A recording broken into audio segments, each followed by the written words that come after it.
going to run the presentation. It's a little unusual. Martin is a lawyer and came to us 3 years ago as the CEO of our board. And it's not quite a mouthful because you can just use any acronym like PGDB and it runs off you pretty good, you know.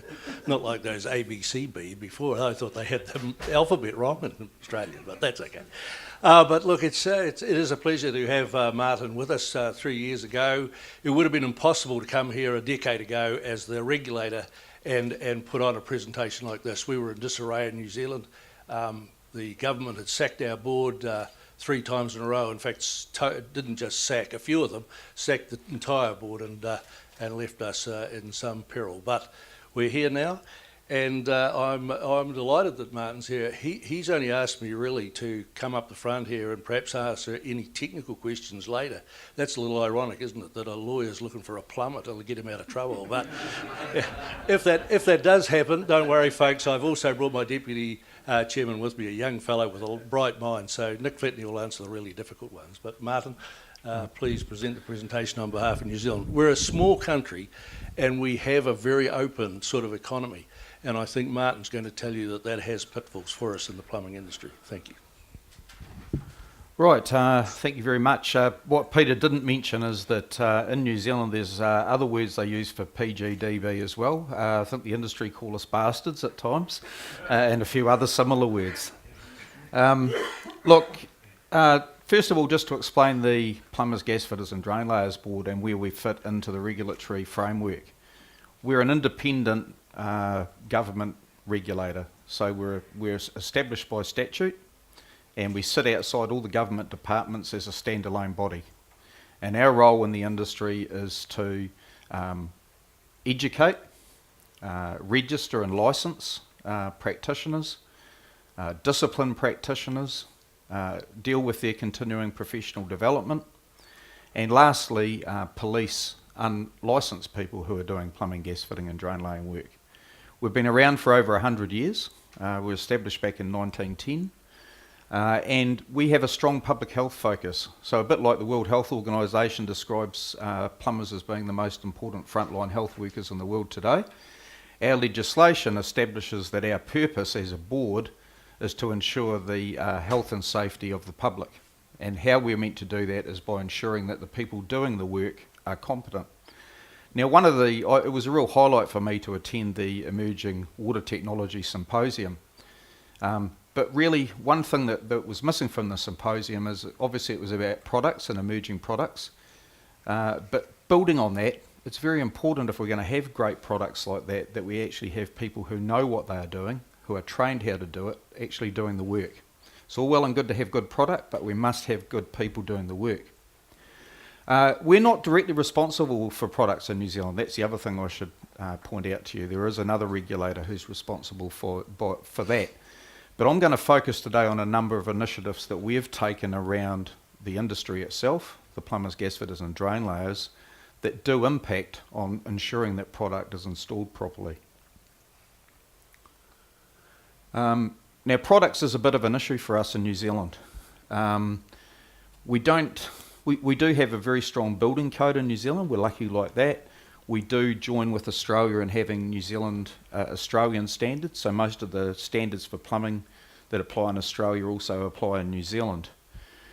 One area that we are lacking, and I say that as a New Zealander, it's quite difficult for me to say that about Australia. One area where we are lacking is in relation to the products themselves. So you've had a lot of explanation today about Australia and the watermark. We don't have a watermark system or anything similar in New Zealand, so there's no certification of products. Australia haven't quite got there yet, but there's a lot of talk of it in Australia, and I understand there might be in Queensland, and Shane could maybe help me there, they might be doing some experimentation there in Australia with supply chain responsibility. So in New Zealand, the installer is responsible for ensuring that the product they install meets the building code. Similar in Australia, but my understanding is that in Queensland and in other parts of Australia, they're looking at moving to entire supply chain responsibility. Now, we think that's a fantastic idea.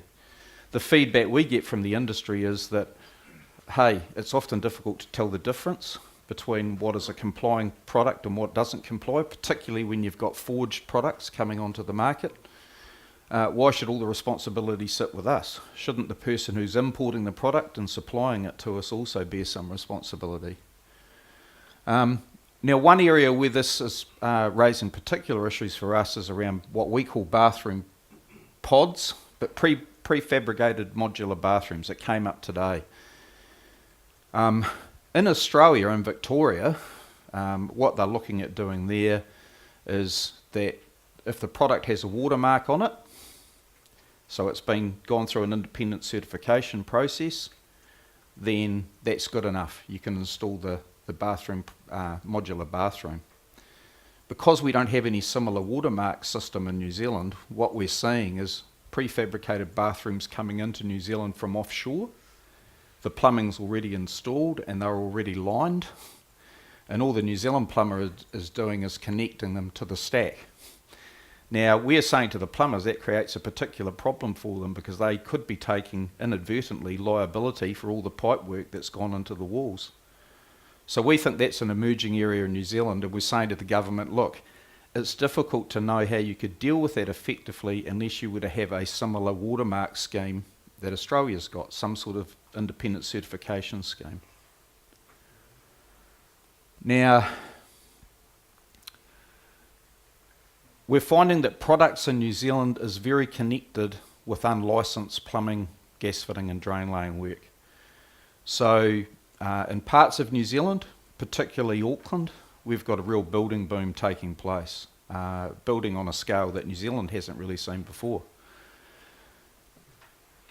On any day that I send investigators up there to conduct work, we're not having any trouble locating unauthorised people doing plumbing, gas fitting or drain laying work. It's rife. And unfortunately, on those sites, we're often encountering people who are installing unauthorised product as well. So if you've got unauthorised people doing the work, quite often there's an unauthorised product that's going into it as well. The particular feature, and I mentioned it earlier today as part of our discussions that we have in Auckland, is we've had a rapid growth of our Asian population in Auckland. 30%, Auckland's our biggest city, 30% of the population is now Asian, but by 2050 it's forecast to be 60% of the population. A lot of those people are from China. A lot of those people are contracting within their own communities. So when the plumbing, gas fitting and drain laying work's taking place, you'll find that everyone on the site is from that community. There's language difficulties as well for our enforcement staff. It's a real challenge. We've developed what we think are a couple of innovative ways of trying to tackle this problem. We've developed a mobile phone app called Report a Cowboy. Now, a cowboy in New Zealand is the term we use for someone who's unauthorised and unlicensed. They're a cowboy. So we have a mobile phone app called Report a Cowboy. What that allows a member of the public to do is, or someone from the trade, is simply fill in a very simple form on the app. They can do it confidentially. It gives information to us. It goes to our investigators. And then they gather that information and they decide, based on that information, where they're going to direct their operations. Because if you can imagine, we're a long, thin country, 2 islands. It's quite difficult for me to police that with only 5 enforcement staff. So I need to know where to send those people so we're not wasting our time. And it also allows a member of the public to, using the app, to search a person's name and see whether they're licensed. So they can actually put the person's name in. If their name comes up and they see they're licensed, they can go ahead and use them. Working alongside this, we've had a public awareness campaign running. And what I'm going to do, if I can get it to work. Doing your own work or hiring a non-licensed tradie isn't just expensive to fix. It can endanger your family and may invalidate your house insurance. Don't take the risk. Hello. Hiring a licensed plumber, gas fitter or drain layer will protect you and your loved ones. Sort the pros from the cons. Ask to see their card before you have work done. Doing your own work or hiring a non-licensed tradie isn't just expensive to fix. It can endanger your family and may invalidate your house insurance. Don't take the risk.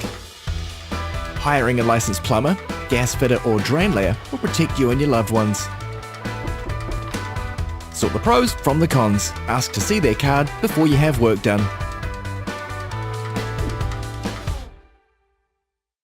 So everyone in New Zealand must, to carry out plumbing, gas fitting and drain laying work, must have that licence. So what we decided with our enforcement challenge was, because every time we went to Auckland we were just finding people on every single site who were unlicensed, is we couldn't just deal with it as an enforcement issue. We couldn't just keep on throwing more investigators at it. In fact, if you gave me 50 investigators, that wouldn't be enough just for Auckland alone. So what we thought we had to do is we actually have to educate the public to understand the importance themselves and what the risks are of not using an authorised person. We ran the campaign for the first time last year, and we're a country of only 4.5 million people, but our total campaign run across digital platforms, television, we reached 8.5 million total views. So every person in New Zealand was seeing it twice. In fact, some people have complained to me that every time they turn on the radio, they get bombarded with a message about plumbers. This year, our second year, we've had almost 18 million total views over a 3-month campaign.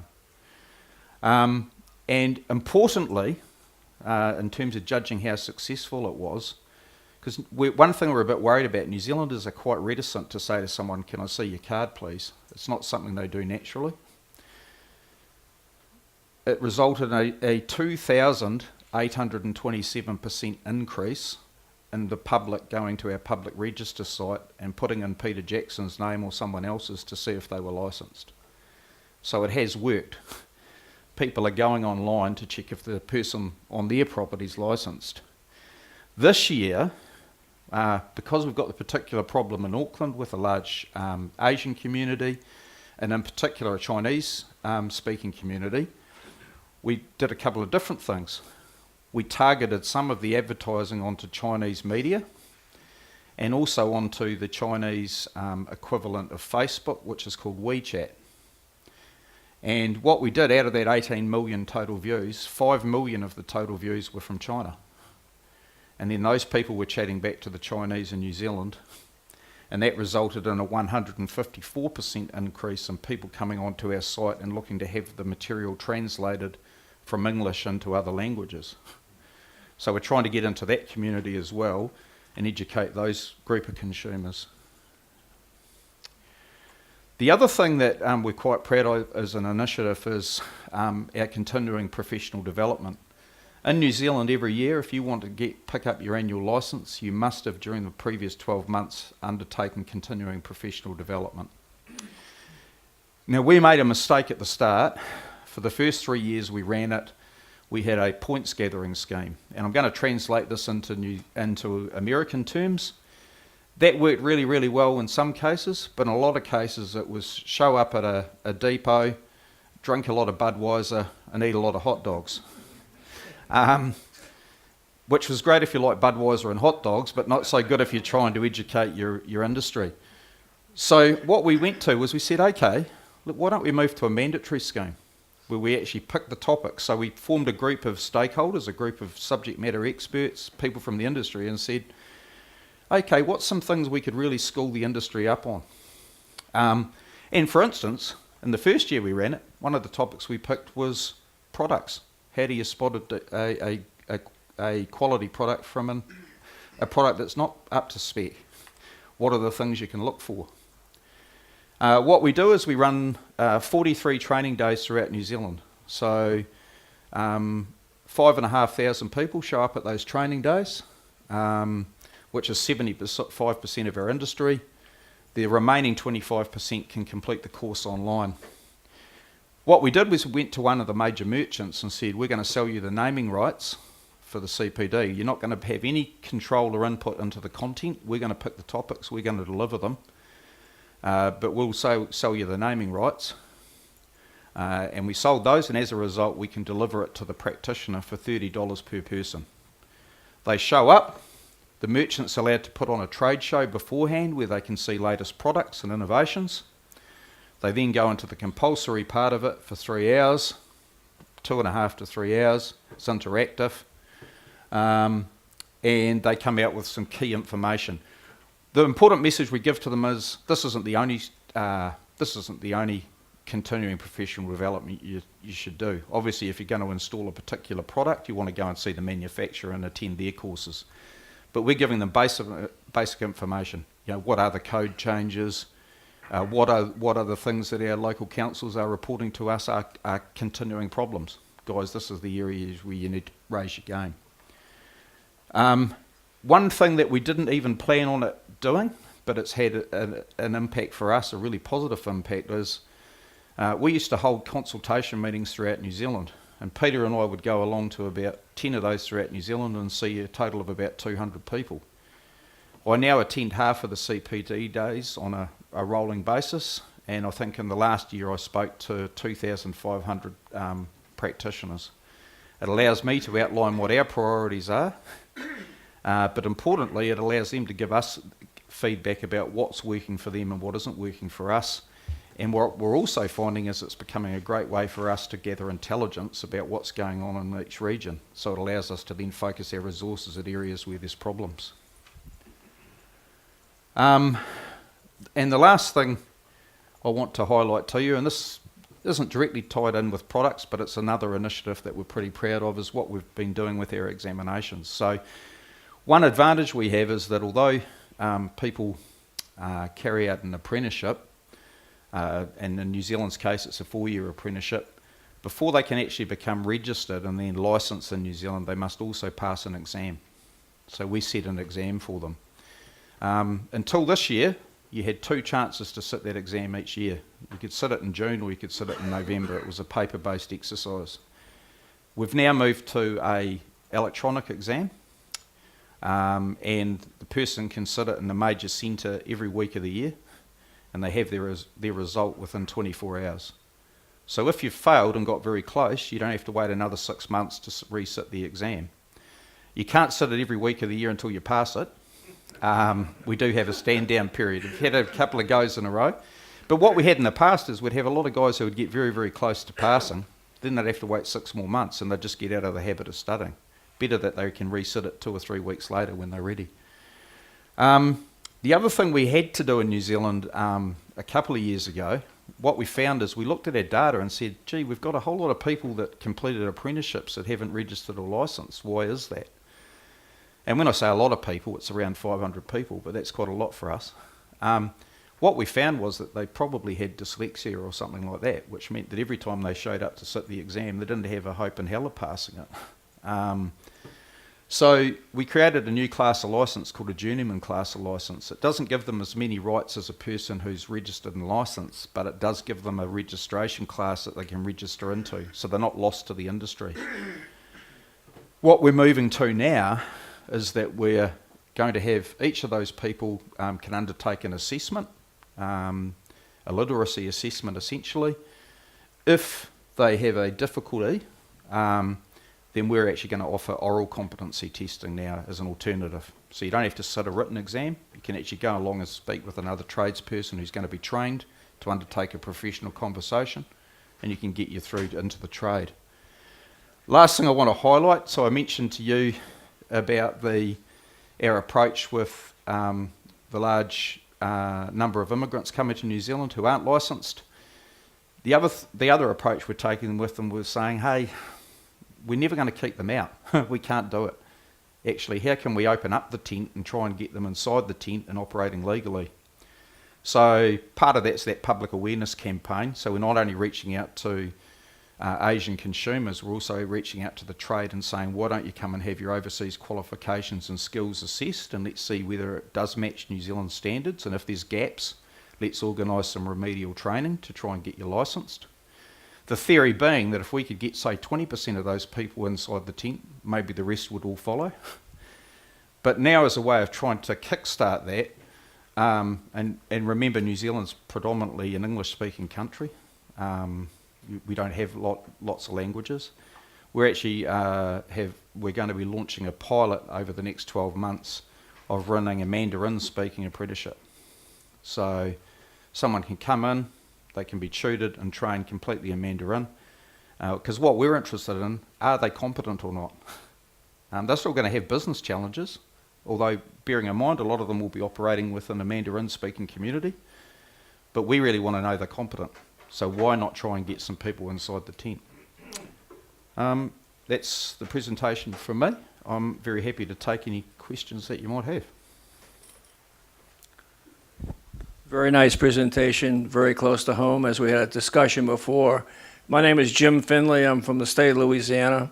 I'm a plumbing contractor, but I'm also chairman of the state licensing board in Louisiana. Yeah. And we have the same exact problems you have. My first question to you is, how do you fund these TV announcements about hiring a licensed plumber? Are you funded by the government, or are you self-funded? We're self-funded. So a New Zealand plumber with one licence would pay around $330 New Zealand, which is, we're about 70 cents of your US dollar. And we raise enough from that to be able to fund the advertising. I'm happy to share that the advertising campaign costs us around $300,000 per year. What we do is we're very smart with the way we target it. So anyone who goes onto Google search and puts in plumbing or DIY, our advertisement will show up. Now once it's showing up on your screen, it follows you around. So later on at night, when you're looking at channels you shouldn't be looking at, a plumber's board advertisement will pop up as well. It keeps on following you around. Yeah. Yeah, thank you. One of the following questions, when can you come to Louisiana and guide us in the right direction? Thank you very much. I appreciate that. The great thing, if you are looking at those campaigns, all that Google Analytics type stuff where you really target your audience, that's how we grew it this year from 8.5 million to almost 18. Yeah. Yeah. What is your connection mechanism? I seen on your ads that their insurance claim could be denied. What's the mechanism that defaults at? So early on, what we did was we thought, how can we attack this problem from multiple angles? And we're lucky in New Zealand, being a small country, we have a national insurance council. So we went to them and said, what we want you to do is come out with a public statement that says, if an unlicensed person does work on your house and it leads to damage, it could mean that you're not insured. We're not going to cover you. So based on that statement, we've been able to keep on hammering that message again and again and again. So we stick it to health, safety of your family, and insurance. It hits those things that count to people. The safety of their family, and actually it could hit your back pocket. Yes, sir. At the beginning of your presentation, you talked a little bit about the modular issue that you're having in New Zealand. We're having that same issue in the United States at a very big scale in some areas. So when you have a modular come in, most of the time, if they're like the United States, these modulars are constructed by non-licensed individuals. And then they bring them in and they expect our licensed guys to tie these up. So many jurisdictions are trying to turn these down because they're using unlicensed people to install the plumbing or electrical or whatever. So how do you take care of that issue in New Zealand? Well, what we messaged all our certifying plumbers, so that's the highest level of plumber. We've said to them, if you're connecting these, you're asked to connect them. You need to avoid contractually accepting any liability for them. But also, when you're asked to sign them off for the building authority, you need to actually qualify your sign-off. In other words, you're signing off the work you actually did, which is the connection to the stack. But the actual pot itself, you exclude your liability for that. We need the government now, and we're in conversations with the government about it. We need them to actually give some sort of ruling on it, and we think the only way forward that we can see is what similar to what they're doing in Australia. If it's got the watermark, we'll accept it if it's come in from offshore, because that means there's a proper quality assurance process that's sitting behind it. But if it doesn't have that, we think, it shouldn't be allowed in. Just shouldn't. Yeah, so our big issue is that we have no idea what kind of material they're putting behind the No, walls. the same as us, we have no idea. So how do you protect the consumer? That's the issue. Information, the problem is that most of these are going into big hotels and stuff, so we think the dollar's really ruling it. We do have conversations with some of the major contractors in New Zealand, so we don't have a huge amount of major contractors, and we're saying to them they need to be wary of that sort of product coming in. And where Nick's from, which is Christchurch, which is where they had an earthquake and they're getting a lot of rebuild there have been some of these modular bathrooms that have failed. Significant problems with them. One of the things that you mentioned was 5 inspectors that are out there in person. Yeah. How are you using the app to streamline? I get you're capturing the data, but how are you following up on that data? Do you have inspectors going to those locations to verify? Not to every location. So if you've got limited resources, you have to target your resources. Mm-hmm. So I only have 5, but remember that each local authority in New Zealand also has its own building inspectors. So we could choose to share that information with them. Okay, so you deputise them and to say, do it. This is where it is. But what it allows me to do is that, say if I've got an operation occurring in Auckland, which is a reasonably significant size city, certainly on New Zealand standards, rather than just sending them to have a look at a few different areas, I can say, right, this is where all the reports are coming from. These are the sites we're going to go and target. Like most regulators, we also have a graduated enforcement. Mm-hmm. So, for instance, if I get a report about a home handyman, who shouldn't be doing plumbing work, in the first instance, I'll send them a warning. There's no second chance, though. So it's not 3 strikes and you're out. It's 1 strike and you're out. So they'll get a warning first time. We get another instance of it, we'll fully investigate it and prosecute them.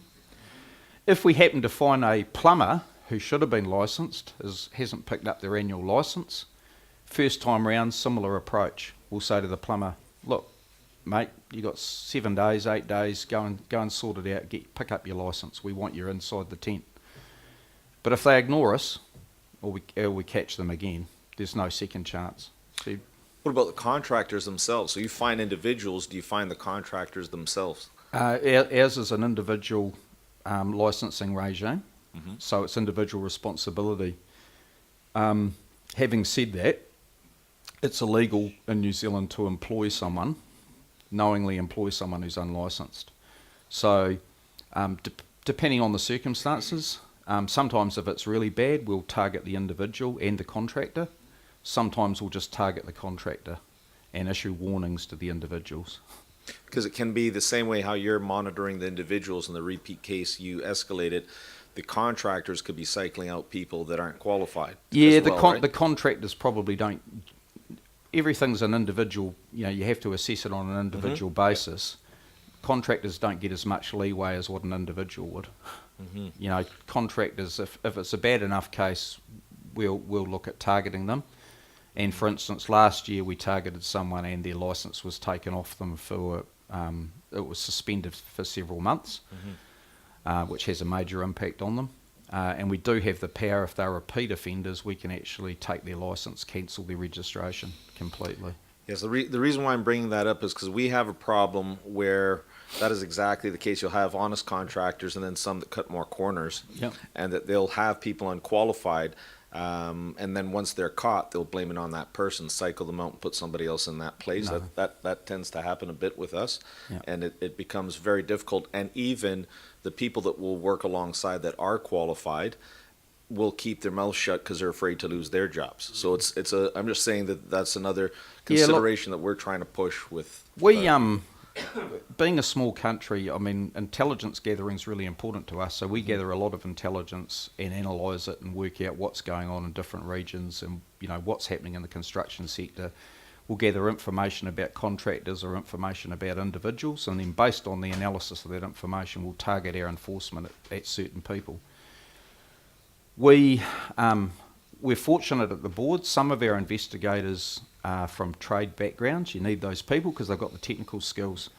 But one thing, a lesson for any regulator is you actually need to have some law enforcement people too. So we have ex-detectives working for us.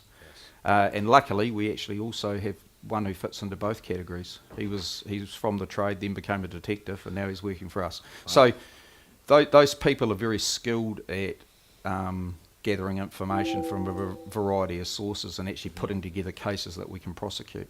So after that's done, my last question is there an appeal process if somebody's fined? There is. They have that. We tend to find that most people who are disciplined by us, our internal processes are so thorough, our investigations are so thorough, and we have an internal legal team as well. Probably 95% of the people that come before the board plead guilty. Externally, prosecution-wise, most of those people, even if they try and defend it, they don't bother trying to appeal it once they're found guilty as well. And that board is integral to your department? Yep. That's good. Yep. That's good. Okay, well, thank you very much. And again, I praise you for the presentation. Those commercials are amazing. We might have to steal them in Canada. More than happy. Yep. Thank you very much. Thank you. All right, we